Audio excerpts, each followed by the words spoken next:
حاجات كل بعمل وسكر إلى ولي المؤمنين والسكر حاجات كل بعمل وسكر إلى ولي المؤمنين والسكر. Donc, cette action, comme je l'ai abordé au début, c'est-à-dire le chant dans son aspect métaphysique, la haqiqa, c'est-à-dire la vérité profonde du chant. Ce qu'on a développé depuis lors, c'est le chant vu comme une injonction, comme une recommandation divine. Maintenant, le deuxième aspect, c'est l'aspect du chant dans sa haqiqa. Et ça, c'est venu avec Serigne Touba. C'est lui qui l'a enseigné en fait. Maintenant, ce qu'il ne faut pas perdre de vue, c'est que le chant existait avant qu'il y ait créature, à travers le laysa ka mislihi shay'un. Rien ne lui ressemble, que Dieu a dit, bien avant même qu'il y ait création. Et Serigne Touba décrit et définit ce chant comme le chant primordial que Dieu lui-même s'est fait à son égard. Source de toute autre action, car selon Serigne Touba, il y a 4 types de chant. Le hamdul khaliq lil khaliq, le hamdul khaliq lil makhlouq, le hamdul makhlouq lil makhlouq et le hamdul makhlouq lil khaliq.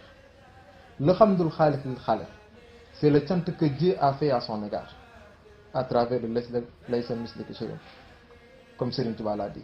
Mais il y a le hamdul khaliq lil makhlouq, c'est-à-dire quand Dieu a décidé de faire un chant, c'est-à-dire de remercier son serviteur. C'est venu. Donc, il y a aussi le hamdul makhlouq lil makhlouq. C'est le chant, c'est-à-dire une forme de remerciement qui existe entre deux êtres créés. C'est le 3e niveau. Et le 4e niveau, c'est le hamdul makhlouq lil khaliq. C'est le chant que les gens vouent à leur Seigneur. Et Serigne Touba ajoute que tous ces chants qui semblent être de niveaux différents sont en fait tous les mêmes, car il est voué à l'unique sous des aspects différents, incompris par l'homme, comme pour dire que c'est la même réalité unique, mais sous des supports de contemplation divine diverses. Je pense que c'est ce qu'a voulu dire Ibn Arabi dans ses Futuhat al-Makki en disant que dans la formule Alhamdulillah, louange à Dieu, Dieu est à la fois le louangeur et le louangé. Donc, ce qu'il faut savoir, c'est que Dieu, bien qu'il a recommandé de rendre grâce, sachez que personne d'entre les créatures ne pourra l'accomplir, si ce n'est lui. Et Serigne Touba dans Mawahibul Khoudoss, c'est-à-dire les dons du Très Saint, il nous dit au verset 29, j'exalte la sainteté de celui qu'aucune créature n'est à même de connaître. Subhana man ahjaza khalqan darkuhu. Il ajoute wa shukruhu. Ni de lui rendre grâce. Personne ne peut connaître Dieu, personne ne peut lui rendre grâce. Donc, subhana man ahjaza khalqan darkuhu, il dit wa shukruhu azza wa jalla mulkuhu. Son règne est incommensurable et puissant. Pourquoi? Isla lahu mislun wala zaman, wala lahu jinsun wala makan. Car il n'a ni semblable ni époque. Il est exempt de genre et il est sans lieu. Après, Serigne Touba ajoute fa kullu ma yaxtaru bil bali abad fa bi khilaafi saaka rabbuna al ahad. Tout ce qui se présente à l'esprit humain, et ce, de tout temps, est différent de notre Seigneur l'unique. Donc, pour te dire que l'action de grâce, si on le voit de l'œil de la haqiqa, il n'y a personne parmi les êtres qui peut l'accomplir. Seul Dieu est capable de le faire. C'est là maintenant qu'on doit comprendre le chant dans sa haqiqa. C'est quand Dieu lui-même, étant le seul à pouvoir pratiquer le chant, a décidé de se manifester sur terre sous la forme d'un humain pour à la fois l'accomplir et l'enseigner. Mais ce qu'il faut noter, c'est que celui ou ce qu'on appelle Dieu est en fait une manifestation, c'est-à-dire une descente provenant du non manifesté absolu que l'on appelle Huwa, pour devenir Allah. Alors que le chant existait avant cette descente. On aura l'occasion de développer ça plus tard. Donc Dieu, en voulant montrer qu'il est le seul à pouvoir accomplir et enseigner le chant, a décidé de se manifester sur terre sous la forme d'un humain qui nous ressemble du point de vue de la constitution corporelle, sous le nom de Cheikh Ahmadou Bamba Khadim Rassoul, pour nous aider à comprendre, car nous sommes des hommes, et si nous étions des lions, il prendrait la forme d'un lion. Si on était des arbres, idem, il prendra la forme d'un olivier ou bien d'un baobab. Il est le seul qui sait. Comme il l'a lui-même dit un jour à ses talibés. Qu'est-ce qui fait le plus peur à la souris? Ils ont répondu, le chat. Et Serigne Touba de continuer. Comment le chat pourra faire pour que la souris n'ait plus peur de lui? Ils sont restés bouche bée pendant un mois et ils ont dit, Mbacké, et si tu nous édifiais sur ça?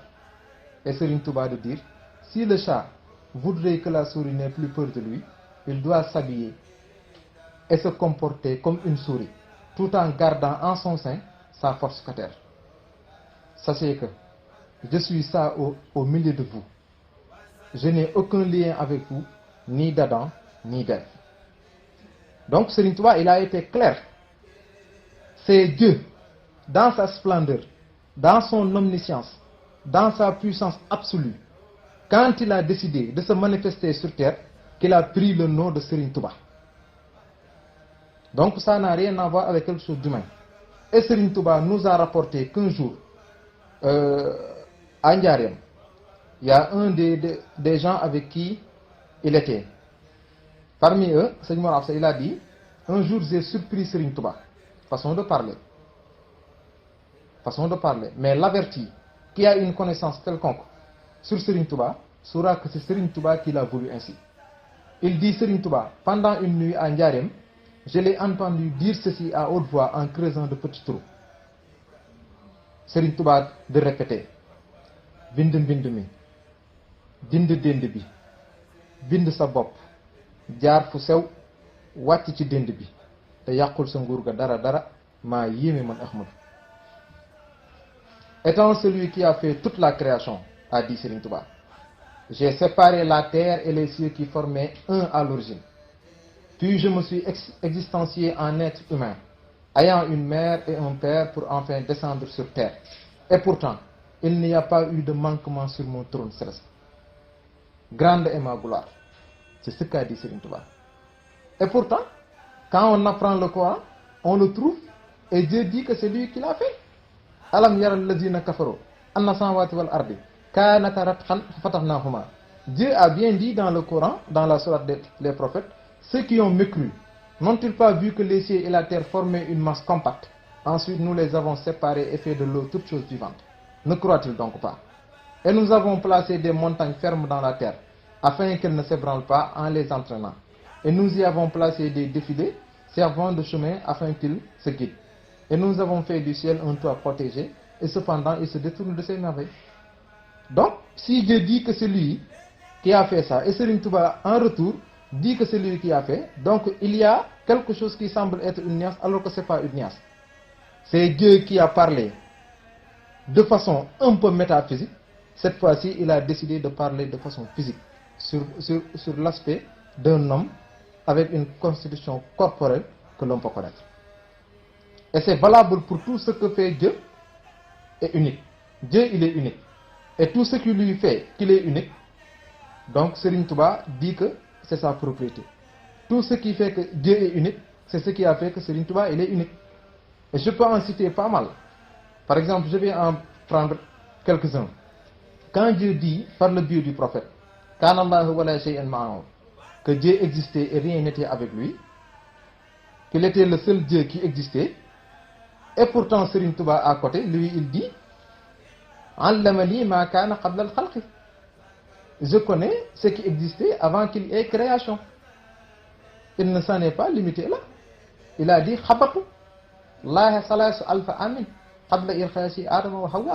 j'ai adoré Dieu 3000 ans avant l'existence d'Adam et d'Ève. Il dit aussi, Dieu a accepté mes œuvres et m'a agréé 70 000 ans avant même qu'il y ait eu une créature que ce soit. Donc si Dieu seulement existait avant la création, et qu'il y ait quelqu'un d'autre qui prétend qu'il existait lui avant la création, si celui-là n'est pas Dieu, qui il est en toute vérité? Serigne Touba ne se limite pas à ça. Quand Dieu dit que c'est lui qui a fait descendre le Coran et c'est lui qui a la charge de le préserver, inna nahnu nazzalna zikra wa inna lahu lahafizun, Serigne Touba à côté il dit que c'est lui qui détient le Coran et ses secrets, car il l'appartient de façon éternelle. Malakanil Qur'ani tamlikan yado. Le Coran m'appartient et c'est de façon éternelle.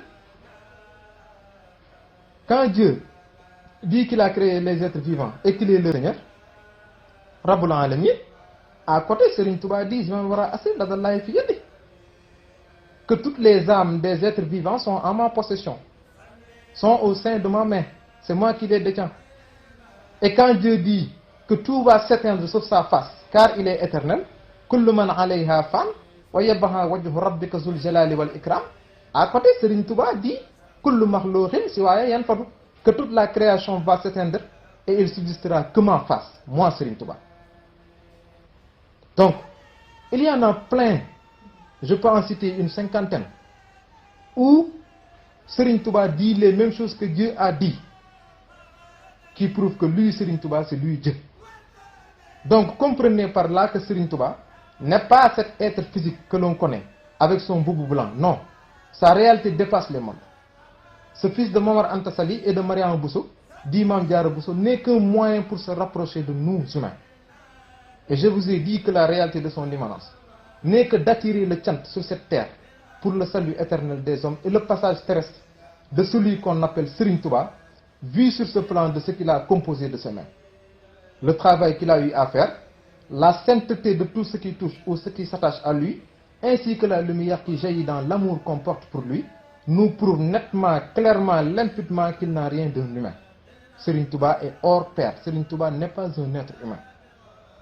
Et la descente de Serigne Touba sur ce bas monde, il voulait par là familiariser la terre à cette lumière qu'il est, tout en préparant le monde à la descente du non manifesté qui est le Haut. Car la descente du Haut sera la descente du chant dans sa crudité. Et Serigne Touba, à travers le Wahabliyal Hilma Sakhiha wal Amal, Asalihal Dazi Yukammilul Amal, n'était pas en train de demander à devenir une créature. Un homme du nom de Serigne Saliou, ça n'a pas de sens, car il est déjà Dieu. Donc pourquoi solliciter un être humain? Il a voulu solliciter par là la descente du chant, en s'appuyant sur le nom que le Haut doit se manifester sur terre, à Saliha, qui signifie, d'après Serigne Saliou, Aji Yewenal Ji, que l'homme peut comprendre par le facilitateur, ce qui facilite les choses. Ce qui facilite les choses qui ne devaient pas être faciles. Ce qui facilite les choses qui ne devaient même pas exister. Ce qui rend les choses qui ne devaient pas exister jusqu'à ce qu'il existe. C'est ça que As-Saliha signifie. Donc en sollicitant As-Saliha, Serigne Touba voulait solliciter le chant, car le chant et As-Saliha ne font qu'un. Et c'est quand la descente s'est faite que le linkhadatil ujur wal masalihum bitayi wal jasi wa inni salihu s'est déclenché. Le compte à rebours a débuté. Là-bas, il a parlé de Saliha. Ici, il dit Salihu. C'est quoi la différence? As-Saliha, c'est le Haut non manifesté. Tandis que As-Salihu constitue le dépositaire immanent de cette réalité du Haut, par lequel le chant est accepté. Et crois-moi, ceci est le secret bien gardé. Et nul, je dis bien nul, ne peut y accéder. Personne n'a les prérogatives, les capacités ou le savoir qui pourra lui permettre d'accéder à cette réalité que Serigne Saliou est. C'est impossible. Maintenant, la grande question que tout le monde doit se poser, c'est ceci. Qui est cet enfant de 7 ans qui l'a reconnu et qui depuis lors ne l'a jamais quitté à Tasset 1946? Est-ce un fruit du hasard? Fait-il partie du programme? Ou bien c'est lui le programme? Je dirais que la réponse, je le dirai prochainement. Donc pour aujourd'hui, je m'en limite là et je prie pour que Sokhna Aïda ait une longue vie et qu'il nous gratifie de ses bienfaits et qu'il nous assiste dans tous nos projets. Donc je vais essayer de continuer cette conférence parce que j'ai voulu réserver une seule partie uniquement pour expliquer le chant sur Serigne Béthio et qu'est-ce que représente le chant avec Sokhna Aïda. J'ai pas voulu les mélanger avec l'aspect chariatique que j'étais en train de développer. J'ai voulu leur réserver une conférence spéciale pour parler du chant. Et en ce moment-là, on saura que le véritable chant que Serigne Touba a demandé, c'est le chant que Serigne Béthio a fait.